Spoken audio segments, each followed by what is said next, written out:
Nah, mungkin yang pertama saya ingin lebih fokus mungkin di hari ini terkait dengan bagaimana supaya kita bisa melakukan penyaluran dengan cepat. Sering kita mendengar keluhan-keluhan di lapangan begitu ya. Ini mungkin sudah tidak terlalu banyak lagi, tapi beberapa hal masih kadang-kadang terdengar, misalnya sekolah itu harus terus berjalan, kalau penyaluran telat nanti kepala sekolahnya pusing, bendaharanya pusing, dan seterusnya lah. Tentu dengan tadi anggaran yang sudah disiapkan sedemikian rupa untuk semua sekolah, kita bisa untuk mengoptimalkan anggaran itu. Bagaimana uang itu segera bisa sampai di sekolah dan segera bisa digunakan untuk memperbaiki kualitas pembelajaran yang ada di semua sekolah. Nah, kalau kita lihat evaluasi penyaluran dana BOSP di tahun 2023, Bapak Ibu, tadi oleh Pak Doni sudah disebutkan sebenarnya, tapi ini saya ingin merecap saja untuk memperkuat pesannya. Jadi yang pertama bahwa ada beberapa perubahan terkait dengan syarat penyaluran. Jadi dulu ketika 3 tahap selang 1 tahap gitu ya, penyaluran tahap 3 syaratnya tahap 1 lapornya. Nah, tapi mulai tahun 2022 saat ini mulai tahun 2023 kemarin laporannya dibuat 1 tahap sebelumnya karena penyalurannya hanya 2 tahap. Lalu di tahun 2022 tadi juga sudah diingatkan rekening yang terstandar. Jadi rekening ini sudah ada standarisasi rekening di mana harus mengandung NPSN di dalam kodenya, harus ditetapkan oleh Pemda. Itu ada aturan-aturannya di mana itu harus dipenuhi oleh Pemda untuk semua satuan pendidikan di wilayahnya yang menerima dana BOSP.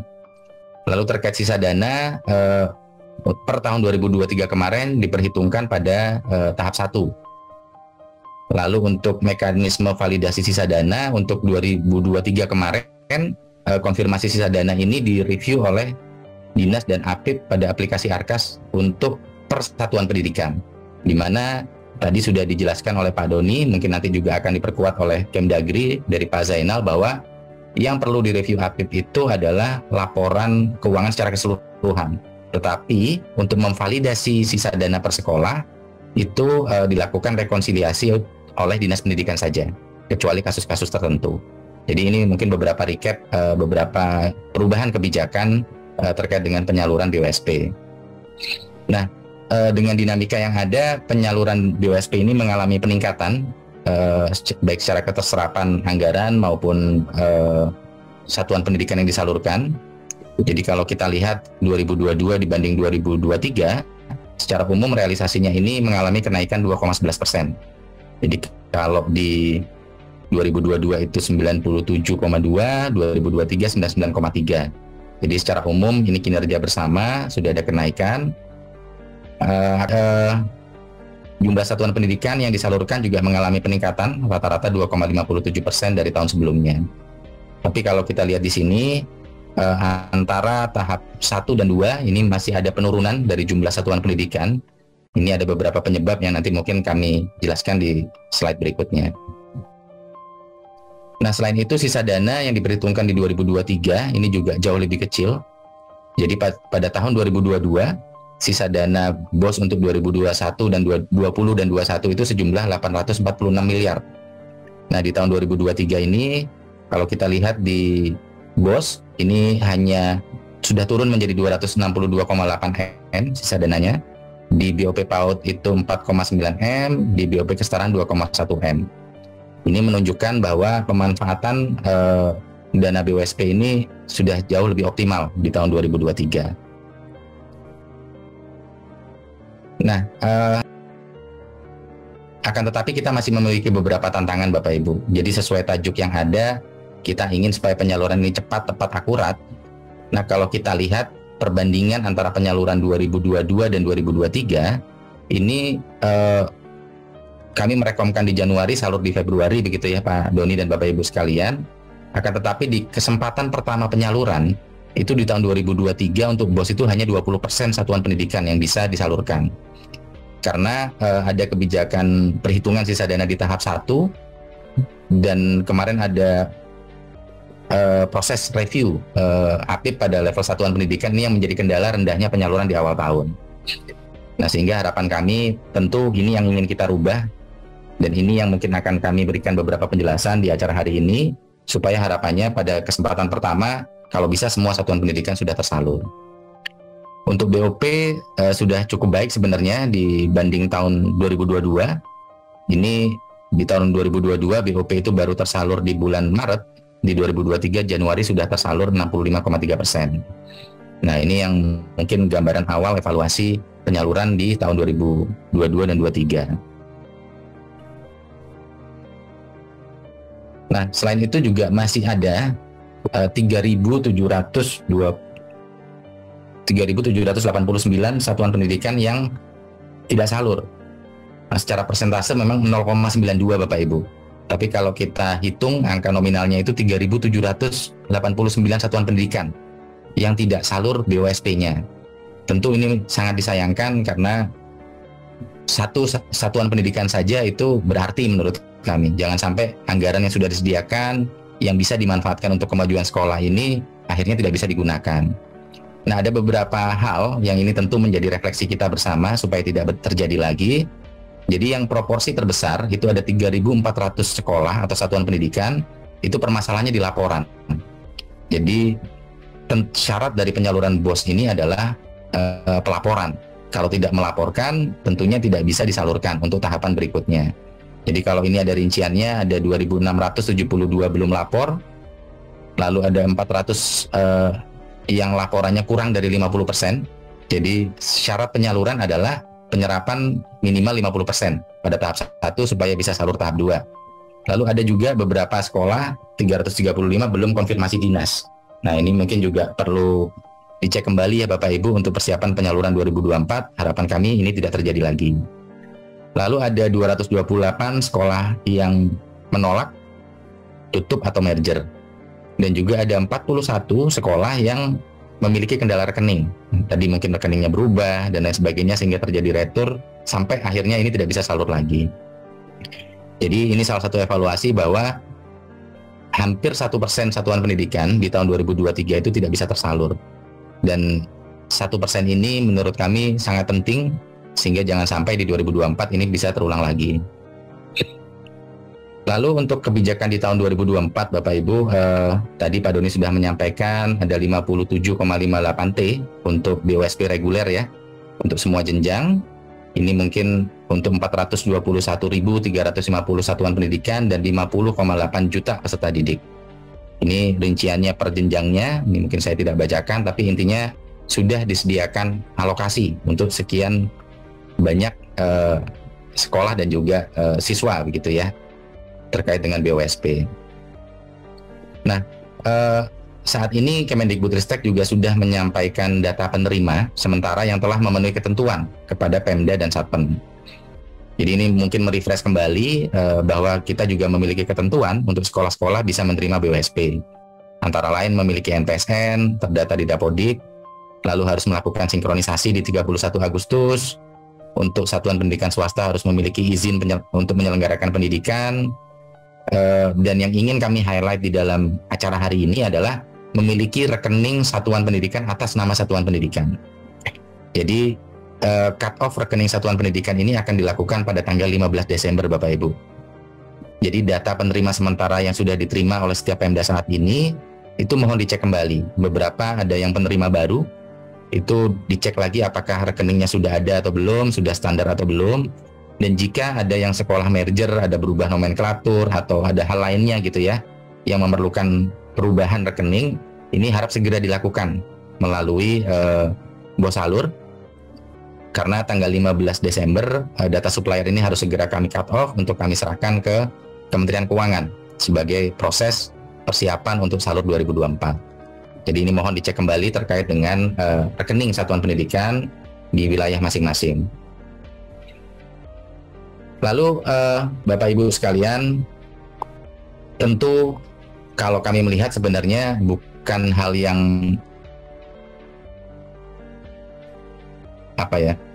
ibaratnya bukan membuat gitu ya BOS ini salur tepat waktu. Jadi sebenarnya hanya perlu melakukan beberapa hal. Yaitu yang pertama, ini mungkin peran dari sekolah. Peran dari sekolah adalah membuat laporan realisasi penggunaan dana BOS reguler dan kinerja. Bapak Ibu sudah menerima dana untuk yang tahap 2, ini mungkin antara range kemarin Juli sampai dengan Oktober gitu ya. Sudah menerima dana, sebagian besar mungkin sudah di bulan Juli Agustus. Nah tentu ketika menerima dana dari pemerintah perlu membuat laporan, di mana laporan ini juga sudah disediakan platformnya di Arkas dengan bentuk yang sangat ringkas gitu ya. Dan saya yakin juga seandainya Bapak Ibu di satuan pendidikan ada yang baru dan mungkin masih bingung, pasti banyak tetangganya, sekolah-sekolah lainnya yang sudah menggunakan ini dengan baik. Tadi bisa dengan mekanisme komunitas belajar, bisa nanya-nanya. Saya yakin membuat laporan ini bukan hal yang sulit bagi sekolah, selama serius dikerjakan. Beberapa pesan di sini, yang pertama optimalisasi penggunaan anggaran. Jadi anggaran yang ada, gunakan seoptimal mungkin untuk membantu proses pembelajaran di sekolah. Lalu yang kedua, tolong dipastikan pelaporan itu sampai dengan BKU bulan Desember. Jadi pembelajaran di tahun lalu beberapa sekolah itu laporannya mandek, tidak selesai sampai akhir, tapi misalnya hanya membuat pelaporan sampai bulan Oktober saja gitu, tidak diselesaikan. Karena syarat penyaluran untuk tahap 1 2024, sekolah harus melaporkan utuh realisasinya sepanjang tahun sampai dengan bulan Desember. Lalu langkah yang kedua, ini laporan sisa dana BOSP reguler dan kinerja. Jadi untuk sekolah ini tentu yang pertama cek kembali. Jadi kadang-kadang mungkin ada typo gitu, kurang 0,1 saja bisa jadi sisa dananya menjadi sangat besar gitu ya. Ini mohon dicek kembali setelah Bapak Ibu mengentri di Arkas Markas, tentu keluar rekap-rekapnya, keluar informasi umumnya, dicek lagi apakah betul laporannya memang sesuai dengan pengeluaran yang ada. Jangan sampai karena kesalahan ketik dan lain sebagainya mengakibatkan kerugian untuk satuan pendidikan Bapak Ibu. Karena kalau sisa dananya besar tentu akan diperhitungkan kembali di penyaluran berikutnya. Di sini di langkah kedua ini juga perlu peran dinas untuk melakukan pengecekan, verifikasi terhadap sisa dana dan melakukan konfirmasi. Lalu yang ketiga, ini juga syaratnya adalah laporan hasil penyelesaian pelaksanaan barang jasa satuan pendidikan.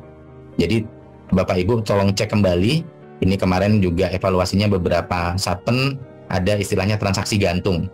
Jadi ada transaksi di Sipla yang sudah selesai, barangnya sudah sampai tapi belum dilakukan pembayaran. Nah ini juga merupakan syarat. Jadi 3 hal ini dengan waktu yang ada, saya yakin masih ada sebulan gitu ya, sampai dengan akhir Desember, ini mohon dicek kembali dan diperhatikan betul. Nah, selain itu Bapak Ibu mungkin ini untuk meng-highlight terkait yang sisa dana. Jadi untuk sisa dana ini ketentuannya tidak ada perubahan. Perhitungannya itu adalah sisa dana dari BOS reguler, BOP PAUD reguler, dan BOP kesetaraan reguler. Nah mungkin ada perubahannya adalah terkait dengan mekanisme konfirmasi sisa dana. Jadi kalau di 2023 lalu Dinas itu melakukan konfirmasi sisa dana 2 kali. Jadi konfirmasi atas sisa dana sebelum dilakukan review APIP, lalu ada konfirmasi atas sisa dana hasil review APIP per satuan pendidikan gitu ya.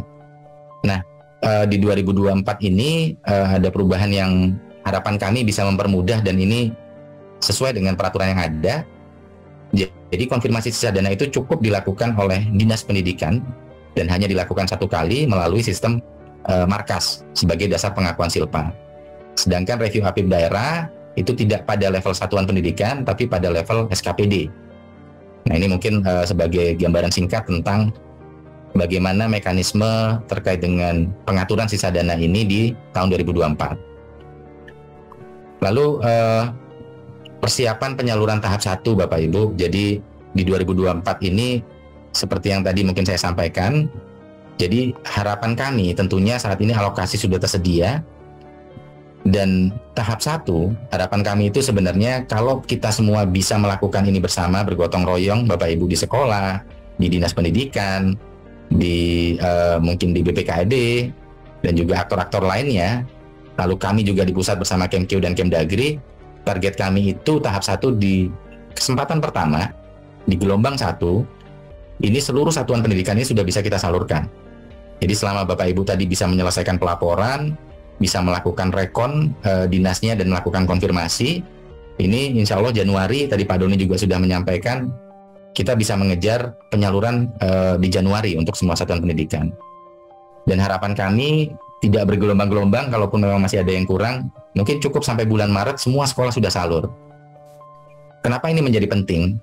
Karena sekolah itu, kami tahu satuan pendidikan itu tidak berhenti beroperasi, terus berjalan melakukan proses pembelajaran, mendidik siswa, menggaji guru, dan lain sebagainya. Jadi semakin cepat uang itu salur, saya yakin itu akan memberikan makna yang semakin besar kepada satuan pendidikan untuk meningkatkan kualitas pembelajaran. Jadi mari Bapak Ibu, ini kita targetkan, kita tidak perlu bergelombang-gelombang, mungkin cukup Januari, maksimal sampai Maret semua satuan pendidikan sudah tersalur. Dan ini perkembangan pelaporan sampai dengan saat ini. Jadi sampai dengan bulan November ini, menjelang penghujung bulan November ini, untuk BOS sudah baru 4% yang sudah lapor keseluruhan, mungkin masih banyak yang berproses. Nah, akan tetapi yang lapor sampai BKU bulan November ini juga baru 9%, sisanya ini masih banyak yang di bawah bulan November. Jadi mungkin masih di bulan Oktober atau bulan Agustus bahkan gitu ya, ada 86%. Tentu ini menjadi challenge kita bersama Bapak Ibu. Nah, untuk BOP PAUD ini angkanya lebih baik gitu ya, sudah 37%. BOP kesetaraan reguler ini 32% yang sudah lapor keseluruhan. Secara total ini baru 20%-an yang sudah relatif cukup siap untuk bisa penyaluran di tahap 1 nanti di Januari.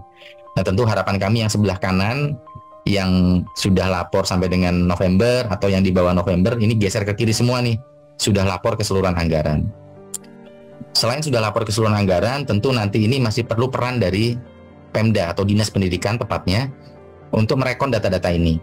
Saran saya mungkin rekon ini bisa dilakukan bertahap, tidak perlu menunggu semua sekolah selesai di wilayah Bapak Ibu, tapi yang sudah selesai mungkin direkon duluan, sehingga nanti tidak terlalu berat dan waktu yang digunakan bisa efisien. Nah, yang terakhir Bapak Ibu, ini mungkin ajakan call to action untuk kita semua. Jadi penyaluran yang cepat, tepat, akurat, dan bermanfaat akan dapat terwujud jika satuan pendidikan segera menyampaikan laporan sesuai kondisi real secara teliti dan Dinas Pendidikan melakukan validasi. Mari Bapak Ibu kita buat sejarah baru, penyaluran dana BOSP 2024 untuk seluruh satuan pendidikan itu salur semuanya di bulan Januari.